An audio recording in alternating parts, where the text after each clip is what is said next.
Hello everyone, Nick from Better Tell It here. Thank you for joining me for another volley of Bigfoot stories. Thank you for visiting the channel and enjoy the stories. I guess you have felt like being watched, right? But I don't mean that little shiver when you're alone at night. I mean really watched. Like something out there in the dark has been staring at you for hours, waiting. I never used to believe in that kind of stuff. Monsters, cryptids, Bigfoot, just stories. But that was before our camping trip in the Appalachians, before I learned how wrong I was. It was spring, but the weather had other plans. The whole damn sky looked like it wanted to kill us. Thick, rolling storm clouds, that weird green tint in the air that makes your skin crawl. We should have turned back, but instead we set up camp anyway. There were 4 of us, me, Jake, Tyler, and Rob. Good guys, the kind you'd want backing you up in a fight. We weren't rookies at this. We'd been on plenty of camping trips, knew how to handle the wild. But what happened? What happened was different. It started subtle, really quiet, even for the mountains. No birds, not even bugs, just the distant rumble of thunder rolling through the valley. Tyler noticed it first. "You heard that?" he asked. Jake smirked. "What, the sound of your dumb ass freaking out?" But I knew what he meant. There was this weight in the air, like something was just out of sight, listening. Almost like stalking us. We made a fire, cracked open some beers, tried to ignore that creeping unnatural silence pressing in from the woods. Then the smell hit us, rotten, musky, like damp fur and something dead, left out for too long. Rob gagged. Jesus, what the hell is that? None of us knew, but that's when I saw it. Not directly, just subtle movement, not very deep inside the tree line. A shadow, tall and hunched. I thought, it's a bear. When it moved, it was not like a bear. Too fast, too smooth, too smart. It vanished into the trees before I could say a word. I should mention something, although you will probably think I was overreacting due to that. A few weeks before this trip, I caught some stupid old monster flick about Bigfoot. You know the kind, grainy footage, shaky camera work, guys in bad costumes. We laughed through the whole thing, but one scene stuck with me. The guy in the movie said something like, "If you see a Bigfoot once, that means it's been watching you for a while." At the time, I thought that was bullshit. Now, however, I wasn't so sure. The storm broke a little after midnight. Rain hammered the tents, the wind howled through the trees, and somewhere just past the rain and thunder, we heard it. A low guttural growl, not a roar, nor a scream, just this deep, vibrating sound that hit you in the chest. Something was close. It seemed like we were being circled and tested. We grabbed what we had. Jake had a big Bowie knife, just for clearing brush, but it'd do. Rob had a hatchet, Tyler a hunting knife. Me? I had my 45 tucked in my bag for emergencies, and this was definitely one. We decided to kill the fire in an attempt to make ourselves more obscure, and then we just sat in silence, waiting for something to happen. The rain poured, the wind shook the trees, and then a huge shadow moved. It was closer this time, a large silhouette just outside the fire's dying embers. Too big, too damn big. Then the breathing, heavy and slow, like whatever was out there wasn't in a hurry, like it was amused. A branch snapped, then another. It seemed to be walking around us, circling our camp.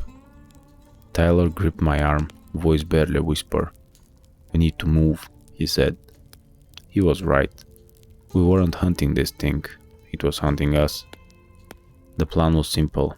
Stick together, move quiet, and get the hell out. No running, no lights, just silent, careful steps through the rain. We packed fast, left the tents, didn't talk, and the whole time we could hear it following us. Every time we stopped, it stopped. Every time we moved, it moved. I caught glimpses between the trees, massive shoulders and long arms, eyes that caught the lightning. It wasn't charging and it wasn't attacking. It was playing with us. We kept moving, slow and careful. I don't know how long we walked. It felt like hours. Then we heard a sound ahead. Rushing water. That was the creek. If we could cross it, maybe, just maybe, we could lose it. But then, rope slipped, landed hard, gasping in pain, and in that split second, the woods erupted. A howl, a scream, a roar that didn't sound human. It was coming to get us. We grabbed Rob, dragged him to his feet. We ran. No more silence and no more caution. We ran for our lives. Branches whipped past, mud sucked at our boots, and behind us, that thing was coming fast, thudding footsteps heavy and relentless. We hit the creek, full speed, half falling, half splashing through. Jake turned, raised the buoy, but it never came. The moment we crossed, the sound stopped. I turned, panting, gun raised, and there it was, right at the edge of the trees, not moving, just watching, like an invisible wall prevented it from crossing. The storm lit up the sky, and I saw it clearly. Dark fur, white shoulders, two long arms, a face that was almost human, almost. It could have taken us, but it didn't. It just stood there. Then it turned and vanished. We hiked the rest of the way, didn't talk much and we didn't need to. We all knew what we saw, we knew we were never coming back. People laugh when I tell this story. They say it was a bear, or shadows, or my imagination. That's fine. I know what I saw, what I felt, and that I was not the only one.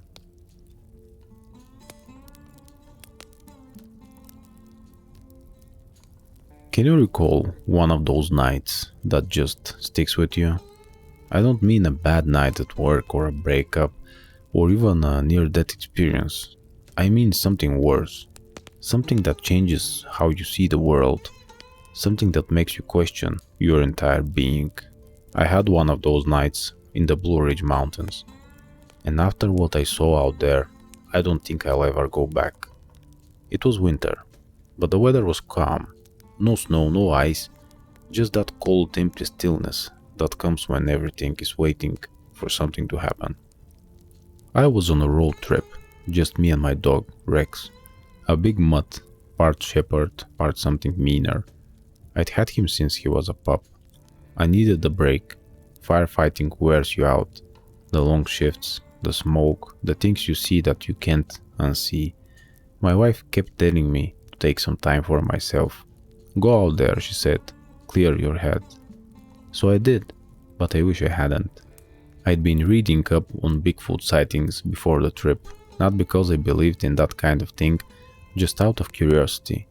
There were plenty of reports from this area, hunters seeing something huge moving through the trees, campers waking up to massive handprints on their cars. Some folks even claimed the thing had slammed into their cabins at night trying to get in.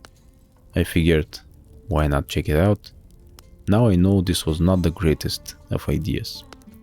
I took the back roads winding through the mountains, stopping when I felt like it. The place was beautiful, dense forests, rolling hills, and rivers that cut through the land like old scars. By late afternoon, I found a spot to set up camp. There was no one else around for miles. I let Rex run while I set up. I built a small fire and took in the quiet, but the quiet didn't last. Rex was the first to notice. He froze, ears up, staring into the woods. I listened, nothing, just wind in the branches and distant call of some bird. Then a sound, snapping branches and something moving. It sounded too big to be a deer and too slow to be a bear. I told myself it was my imagination. The woods play tricks on you, you know. But Rex, low growl, said otherwise. Then, just after dark, that nasty feeling started. I felt like I was not alone, like something was watching me. I tried to shake it off, sat by the fire, ate, kept my knife close. Rex never stopped pacing, ears back, teeth bared. Then, a shadow moved between the trees. I stood, flashlight in hand, heart hammering. The light hit the trees, the rocks, the darkness beyond, but there was nothing visible. However, I knew something was out there, and it seemed to be getting closer. I grabbed my hatchet from the truck. Rex was bristling, his growl low and steady. Then I heard it. This slow, heavy, and deep breathing. It was right outside the fire's glow. I swung the flashlight again, and there, just at the edge of the trees, I saw eyes. They were huge and reflective. I was starting to think this was something else, but then they blinked, and this dark mass moved. I grabbed Rex and backed toward the truck. There was a loud slam as something hit a tree nearby, hard enough to shake the branches. Then another slam, but closer. The whole night seemed to vibrate with the force of it. I didn't wait to see what would happen next. I grabbed my gun, shoved Rex into the truck, and started the engine. Or rather, tried to start it. Luck was not on my side. It seemed the battery was dead. There was another slam that rocked the truck. Rex barked like mad. I saw movement outside, a massive shape in the dark shifting between the trees. I didn't think. I just got out and ran. No plan, just pure survival instinct. I could hear it following, heavy steps crashing through the brush. I tore through the trees, slipping on the damp earth, branches ripping at my jacket. Rex stayed on my side. We hit a slope, scrambled down, my heart hammered and my lungs were burning. Then I saw something in the distance. Headlights. A car was coming. I could not believe my luck, thanked all the gods and ran straight for it, waving, yelling. The driver slammed on the brakes. I yanked the door open, threw Rex inside, and barely got in before something hit the car hard. The guy shouted and cursed while flooring it. We got the hell out of there. I don't know how far we drove before we stopped. The guy kept asking what happened, what was that. I didn't answer. I couldn't. To this day I'm not sure what attacked me, but if I have to guess, I believe it was Bigfoot.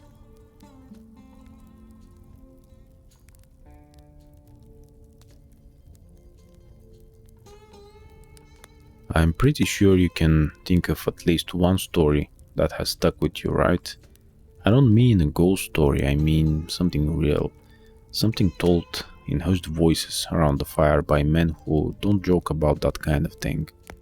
As most people, I used to laugh at those stories, thought they were just campfire bullshit, something to pass the time. Then I went camping in the Adirondacks. I don't laugh anymore. It was spring, but the rain made it feel like autumn, cold, damp, the kind of weather that seeps into your bones. I was up there with a couple of guys I used to work with, Chris, Jared, and Nate. We'd all been loggers at some point, though Nate had moved on to construction. We weren't city boys, we knew how to handle ourselves in the woods. I guess that's why we thought we'd be fine. The first night, as you would expect, we sat around the fire, drinking and talking. The kind of easy conversations that comes when you're miles from anywhere. Then Nate brought up these stories. Have you ever heard about the thing up here? He asked. Jared laughed. What? Bigfoot? Call it what you want, Nate said. I had a cousin up this way. He said there's something in these woods, tall, strong, and not afraid of people. Chris shook his head. It's all stories, man. But Nate wasn't smiling. People go missing up here, he said. Whole camps torn apart. No bears, no signs of struggle. Just gone. I didn't say anything because I'd heard the stories too, and I was starting to think they weren't just stories. The rain started around midnight, a slow, steady drizzle, just enough to turn the ground to mud. We turned in. I had a survival knife on me, a habit from years of working in the woods. Jared had a hatchet. Nate carried a 357 revolver, just in case of bears. I slept light, too light, because something woke me up. Some sort of sound, low and rumbling, like a growl. I sat up, heart hammering, wondering if it was not just a dream. The rain pattered against the tent. Then I could clearly hear a branch being snapped. Not just a twig, something big had moved outside. I reached for my knife, held my breath, and listened. Then came the scream. It was Jared. I burst out of my tent, knife in hand, and I froze. Something has got a hold of Jared, something huge. It loomed over him, hunched and shaggy, its shoulders wider than any man's. Jared was thrashing, but the thing had him by the leg, dragging him. His face was that of pure terror. I acted without thinking. I charged, knife raised, but before I could reach him, the thing let out a roar and swung one massive arm. I barely dodged, felt the air whoosh past my head. It was fast, faster than something that big should be. And then it tore into the woods, with Jared. Sounds quickly fading. Nate fired into the trees. 3 shots. The gunfire echoed, but the thing never made a sound. We stood there, panting, soaked in the rain, staring at the place where it disappeared. Then we heard it, a low, deep breathing, somewhere out there. Was it back, or were there more of them? We had to go after Jared. I grabbed the flashlight, swept the beam into the trees. The rain made it useless, reflecting off the mist. We followed the drag marks, our hearts pounding. But they just stopped, like something had picked him up and carried him away. I turned to Nate. What the hell do we do now? He was gripping his gun so hard his knuckles had turned white. We wait, he said. We hold the fire and we wait for daylight, he said with a shaking voice. We sat back to back, near the fire, weapons clutched tight. The rain never stopped, and neither did the feeling that we weren't alone. Something was circling us. We'd hear a footstep, a breath, then nothing at all. Hours passed like that, the rain, the woods, and it, waiting, watching. At some point Nate shook me. Chris, look. I followed his gaze and my stomach dropped. Eyes reflecting in the dark. There was not one pair but 2, 3, 4. They were all around us, moving closer and closer. We can't stay here, I whispered. Nate nodded. We move. Quiet. We grabbed what we could, left the tent and the fire. Then we ran, as fast as we could, silently, through the rain, keeping low. The ground squelched under our boots. Every sound felt too loud. Behind us, we heard branches breaking, footsteps and heavy breathing. They sounded close, too close. The terrain sloped downward. We slid, stumbled, and then a train horn. We had rolled right onto the train tracks. We make for it, Nate hissed. We prepared to board the train. We sprinted, footsteps pounded behind us, and then the roar. The thing was right there. I risked a glance back, and I saw something massive barreling through the trees, but we had a chance to escape. The train reached us, and with all of our might we managed to board on one of the carts. We watched as the train was moving away from the massive shapes.